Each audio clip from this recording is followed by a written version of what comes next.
This is the most important and crucial period of your lives, for what you do now and what you decide now at this age may well determine which way your life shall go. And whenever a building is constructed, you usually have an architect who draws a blueprint. And that blueprint serves as the pattern, as the guide, as the model for those who are to build the building. And a building is not well erected without a good, sound, and solid blueprint. Now, each of you is in the process of building the structure of your lives. And the question is whether you have a proper, a solid, and a sound blueprint. And I want to suggest some of the things that should be in your life's blueprint. Number one in your life's blueprint should be a deep belief in your own dignity, your own worth, and your own somebodyness.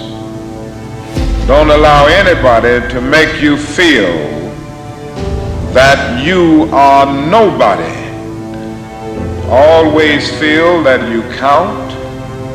Always feel that you have worth.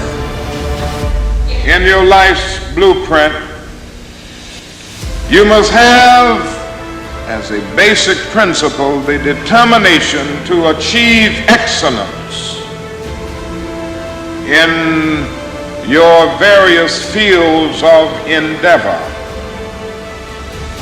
You're going to be deciding as the days and the years unfold what you will do in life, what your life's work will be. And once you discover what it will be, set out to do it and to do it well. And I say to you, my young friends, that doors are opening to each of you. Doors of opportunity are opening to each of you that were not open to your mothers and to your fathers. And the great challenge facing you is to be ready to enter these doors as they open.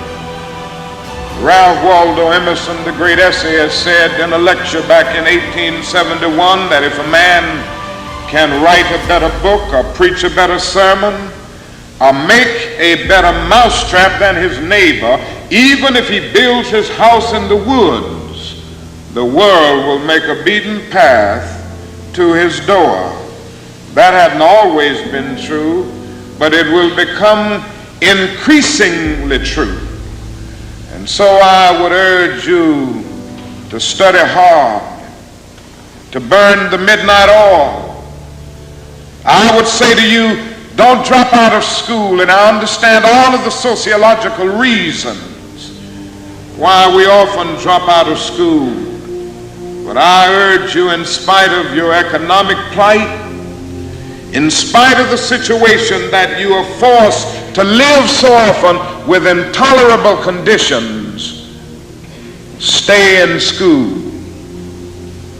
And when you discover what you're going to be in life, set out to do it as if God Almighty called you at this particular moment in history to do it.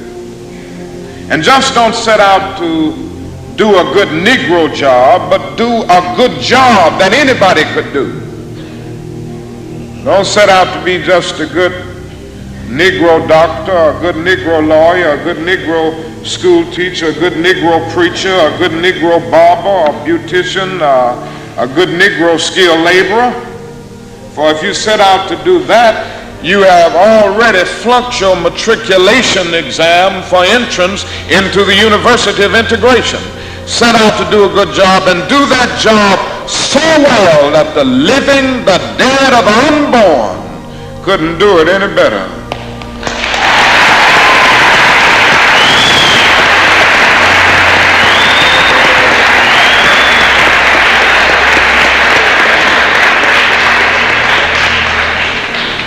Falls your lot to be a street sweeper.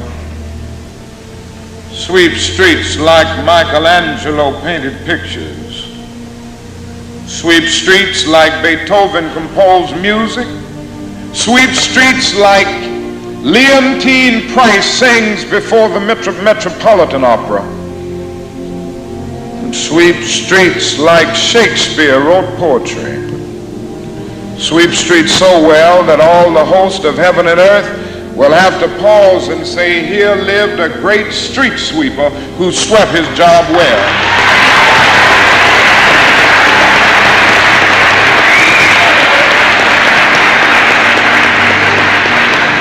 If you can't be a pine on the top of the hill, be a scrub in the valley.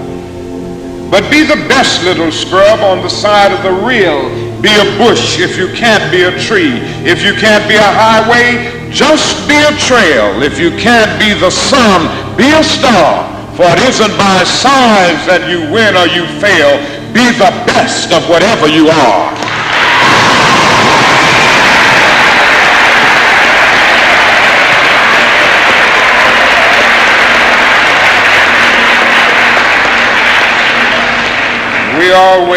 We already have some noble examples of black men and black women who demonstrated to us that human nature cannot be cataloged. They in their own lives have walked through long and desolate nights of oppression, and yet they've risen up and plunged against cloud-filled nights of affliction, new and blazing stars of inspiration. And so from an old slave cabin of Virginia's hills, Booker T. Washington rose up to be one of America's great leaders. He lit a torch in Alabama, and darkness fled in that setting. Yes, you should know this because it's in your own city. From a poverty-stricken area of Philadelphia, Pennsylvania, Marion Anderson rose up to be the world's greatest contralto, so that a Toscanini could say that a voice like this comes only once in a century, and Sibelius of Finland could say, my roof is too low for such a voice, from the red hills of Gordon County, Georgia. And the arms of a mother who could neither read nor write, Roland Hayes rose up to be one of the world's great singers and carried his melodious voice into the palaces and mansions of kings and queens. From crippling circumstances, there came a George Washington Carver to carve for himself an imperishable niche in the annals of science. There was a star in the diplomatic sky, and then came Ralph Bunce, the grandson of a slave preacher, and he reached up and grabbed it and allowed it to shine in his life with all of its scintillating beauty. There was a star in the athletic sky. And then came Jackie Robinson in his day, and Willie Mays in his day with their powerful bats and their calm spirits. Then came Jesse Owens with his fleet and dashing feet. Then came Joe Louis and Muhammad Ali with their educated fists. All of them came to tell us that we can be somebody, and to justify the conviction of the poet, fleecy locks and black complexion cannot forfeit nature's claim. Skin may differ, but affection dwells in black and white the same. And if I were so tall as to reach the pole, or to grasp the ocean at a span, I must be measured by my soul. The mind is the standard of the man. And finally,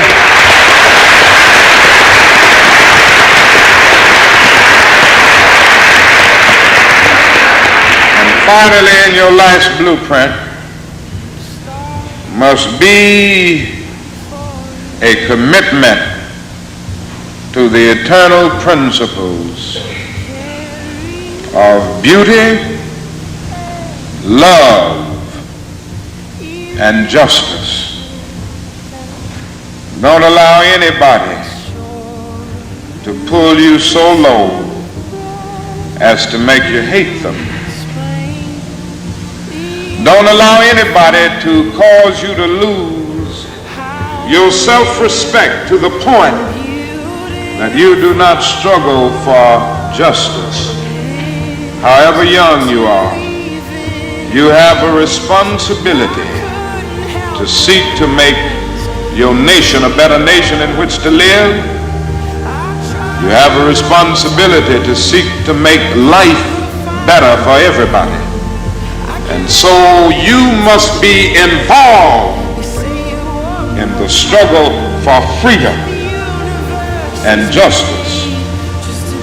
Now, in this struggle for freedom and justice, there are many constructive things that we all can do and that we all must do. And we must not give ourselves to those things which will not solve our problems. You've heard the word nonviolent and you've heard the word violent. I happen to believe in nonviolence. We struggle with this method with young people and adults alike all over the South, and we have won some significant victories, and we've got to struggle with it all over the North because the problems are as serious in the North as they are in the South. But I believe as we struggle with these problems, we've got to struggle with them with a method that can be militant, but at the same time does not destroy life or property. And so our slogan must not be burn, baby, burn. It must be build, baby, build. Organize, organize.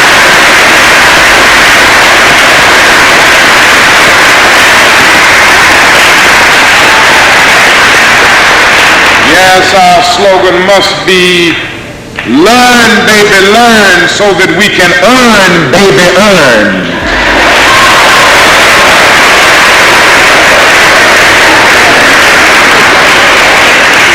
And with a powerful commitment, I believe that we can transform dark yesterdays of injustice into bright tomorrows of justice and humanity.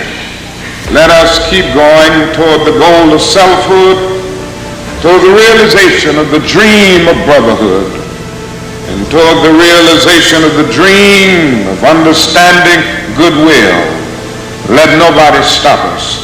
I close by quoting once more the man that the young lady quoted, that magnificent black bard who has now passed on, Langston Hughes.